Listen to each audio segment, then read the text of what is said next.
In this video, we are going to learn a new unit that is ionic equilibrium first. So इस unit में आप ionic equilibrium के basics के बारे में स्टडी करोगे जो आपने पहले भी रीड कर रखे होंगे. इससे आगे नेक्स्ट जो वीडियो होगी उसमें शायद से आपको थोड़ा न्यू कंसेप्ट मिलेगा.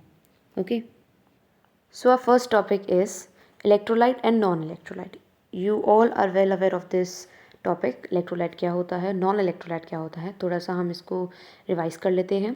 Pure water is practically a non conductor and it is due to the presence of ionic species in the water which makes it conducting.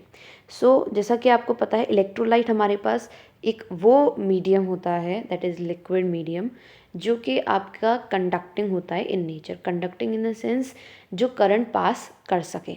Okay, अब यहाँ पर प्योर वाटर का एग्जांपल दिया है. जैसे आपके पास प्योर वाटर है और टैप वाटर है. अब प्योर वाटर को लेंगे तो it is non conducting, means वो चार्ज कैरी नहीं कर सकता. क्यों? क्योंकि उसमें आयंस फॉर्म नहीं होते, बिकॉज वो प्योर कंपोनेंट होता है. ठीक है. एंड अगर हम उसको टैप वाटर को लेते हैं तो वो थोड़ा सा कंडक्टिव होता है. वाई? क्योंकि उसमें थोड़े आयंस प्रोड्यूस होते हैं. अब आयंस क्यों प्रेजेंट होते हैं? Because of rain water. Tap water के अंदर कुछ रेन वाटर आता है तो वो रेन वाटर जो होता है वो चार्ज्ड वाटर होता है. चार्ज्ड मतलब उसके अंदर आयनिक स्पीशीज़ प्रेजेंट होते हैं. तो जिस भी इलेक्ट्रोलाइट या जिस भी लिक्विड के अंदर आयनिक स्पीशीज़ होंगे वो कंडक्टिंग माना जाता है. जिसके अंदर नहीं होते वो नॉन कंडक्टिंग. ठीक है. Now definition for electrolyte. An electrolyte is a substance that dissolves in water to give an electrically conducting solution.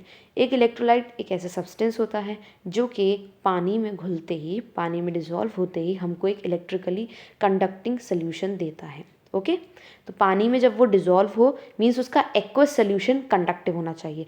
कोई भी सब्सटेंस का जब हम उसे पानी में सोल्यूशन बनाते हैं उसको हम एक्वस सोल्यूशन कहते हैं. लेकिन अगर हम किसी सब्सटेंस का, उसी सेम सब्सटेंस का किसी और लिक्विड में, पानी को हटा के किसी और लिक्विड में अगर हम उसको सोल्यूशन बनाते हैं, कोई भी लिक्विड आपका हो सकता है, जैसे फिनॉल हो सकता है, कुछ भी हो सकता है, तो वो आपका नॉन एक्वस सोल्यूशन कहा जाएगा. लेकिन जब लिक्विड सोल्यूशन जो है with respect to water as a solvent बन रहा है तो उसको आप कहोगे एक्वस सोल्यूशन. तो फॉर इलेक्ट्रोलाइट एक ऐसा आपका सब्सटेंस होता है जिसको पानी में डिजॉल्व करते हैं, मीन्स उसका एक्वस सोल्यूशन कंडक्टिंग माना जाए. ठीक है. Conductive in nature means charge species उसमें प्रेजेंट होनी चाहिए. A wide variety of aqueous solution are electrically conducting in nature. The conducting nature of the solution is determined by the nature of the solute dissolved in water. The solute whose aqueous solution conduct the electricity उसको आप electrolyte कहेंगे, and the one whose aqueous solution do not conduct the electricity उसको आप non electrolyte कहेंगे. So electrolyte और non electrolyte दो तरीके के इलेक्ट्रोलाइट होते हैं. एक्वस सोल्यूशन आपका बन रहा है, अब उसमें कौन सा वाला कंडक्टिंग होगा, कौन सा वाला नॉन कंडक्टिंग होगा, वो टोटली डिपेंड करता है on the type of the solute we are taking. जिस सॉल्यूट को आप ले रहे हो, अब अगर वो सॉल्यूट डिज़ोल्व होने पे, वाटर में डिज़ोल्व होने पे कंडक्ट कर रहा है उसको आप कहोगे इलेक्ट्रोलाइट है. अगर वो कंडक्ट नहीं कर रहा है उसको आप कहोगे कि वो नॉन इलेक्ट्रोलाइट है. ठीक है. सिंपल सी नॉर्मल सी डेफिनेशन है, ईजी टू अंडरस्टैंड.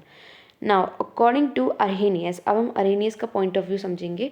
अरहेनियस ने क्या स्टेट किया था कि इलेक्ट्रोलाइट क्या होता है. According to Arrhenius, that states that certain substances when dissolved in water produce freely moving ions which are responsible for conducting nature of aqueous solution. यही same चीज़ मैंने आपको स्टार्टिंग में कही थी.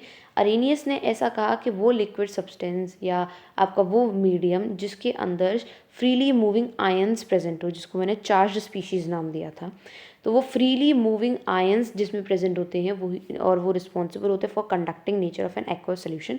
ऐसे सोल्यूशन को आप इलेक्ट्रोलाइट कहोगे. And the one which is not having these freely moving ions और the charge species, it is termed to be non-aqueous solution. Why? Because it is not responsible for conductive. ठीक है. वो conductive नहीं होगा इसलिए उसको non aqueous कहेंगे, मतलब नॉन कंडक्टिव, नॉन इलेक्ट्रोलाइट कहेंगे. Then when we dissolve sugar in water, the intermolecular interaction between sugar molecule are broken and neutral sugar molecule are released in solution as sugar molecules do not carry any charge, and when they move no charge is conducted, and as a result the solution is non-conductive. So in this para हमें एक new example के तौर पे बताया गया है कि non conductive वाला कौन सा होता है. तो उसका बेस्ट एग्जाम्पल है शुगर सोल्यूशन. शुगर जब पानी में डिज़ोल्व होता है तो वो आराम से डिज़ोल्व हो जाता है, ठीक है, अपना एक्वस सोल्यूशन बना लेता है. लेकिन डिज़ोल्व होने के बाद वो जो बॉन्ड होता है शुगर मॉलिक्यूल के बीच में वो टूट जाता है.